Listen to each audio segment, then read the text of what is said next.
පෙරහැරවල් ඔය එක එක කානිවල් එහෙම බලන්න ගිහින් තියෙනවානේ. ඒ යනකොට දැකලා ඇති ලස්සන සෙල්ලම් බඩු තියෙනවා. සමහර වෙලාවට ලස්සන ලොකු සෙල්ලම් බඩු තියෙනවා. හැබැයි ඒක අරන් දෙන්න අපේ අම්මට තාත්තට වත්කම තිබිච්ච නැති අවස්ථා තියනානේ. ඒ වෙලාවට මොකෝ කරේ? අරක දිහා බැලුවා සෙල්ලම් බඩු දිහා බලලා හුස්මක් හැරලා අනිත් පැත්තට ආවා දුක් වුණා නේ. හිතන්න ඒ ඕන වෙච්ච දවසේ දායක හම්බුන්නේ අද ඔබට සල්ලි ඕනේ තරම් තියෙනවා. හිතන්න ඒ වගේ ඒ ගන්න බැරි වෙච්ච සෙල්ලම් බඩුව වගේ සෙල්ලම් බඩුව ඕනේ තරම් ගන්න සල්ලි තියෙනවා. හැබැයි අද ඒ සෙල්ලම් බඩුව ගන්න තියෙන අවශ්‍යතාවය තියෙනවද? තේරෙනවද කියන එක?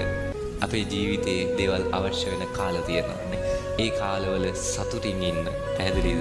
බුදුහාමුදුරුවෝ මේ අත්හැරීමක් ගැන අනිත්‍යයක් ගැන දේශනා කරා කියලා නිකන් අර මැරෙනවා කිව්වා මලමිනිය වගේ ඉන්න ඕනේ. එහෙමද? නැහැ. මැරෙනවා අනිත්‍යයි තේරුම් ගන්න. හැබැයි සතුටින් ඉන්න නේ. ඒව තේරුම් අරගෙන සතුටින් ඉන්න. ඒ ගෙවන්න තියෙන කාලේ ලස්සනට ගෙවන්න. තරුණ කාලේ හරිම ලස්සනට ගෙවන්නනේ. කාටවත් හානියක් කරදරයක් නොවෙන. එහෙම නොවුනොත් සමහර වැඩිහිටිය අම්මලා තාත්තලාගේ පොඩි ප්‍රශ්නයක් තියෙනවා. ඔය තරුණ තරුණයන්ට එහෙම බයිනවා නේද මොන දෙයකට මම කියන්නේ. අපි හැමෝගෙම ඔය පොඩි පොඩි ඇරියස් තියද නැද්ද? හැමෝගෙම වගේ තියනවා. හරිද? ඒ දේවල් තියාගන්න එපා. සමහර අම්මලා තාත්තලා ඉන්නවා තරුණයන්ට දොස් කියනවා කෑවත් බයිනවා, කෑම බීමක් කෑව බිව්වට බයිනවා, ඇඳුමක් ඇඳද්දත් බයිනවා, වාහනයක් ගත්තත් බයිනවා. ඇයි ඒ? සමහර ඉන්නවා දැන් ඔය හැමෝම නෙවෙයි සමහර අර ලස්සන ආදරණීය වැඩිහිටියෝ ඉන්නවා.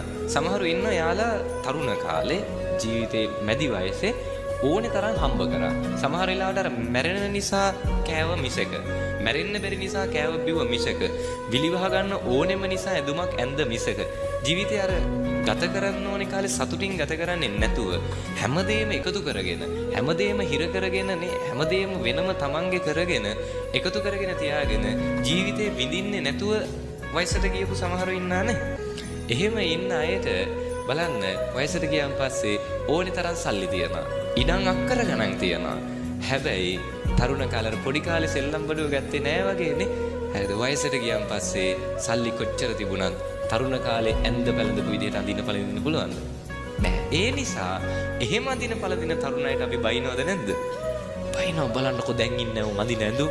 නේ මෙවුන් අඳිනේවට හරියට ඇඟවත් වැහෙන්න බලන්නකො ඇඳගෙන යන ඇඳුම්. බයිනවද නැද්ද? බයිනවා චීත්තට හැටට දෙන්න වැහුණා වගේ හරියට නේද? හරිද? මං කියන්නේ මෙහෙමයි. මේ අර සංස්කෘතියක් කියන එකක් තියෙනවා.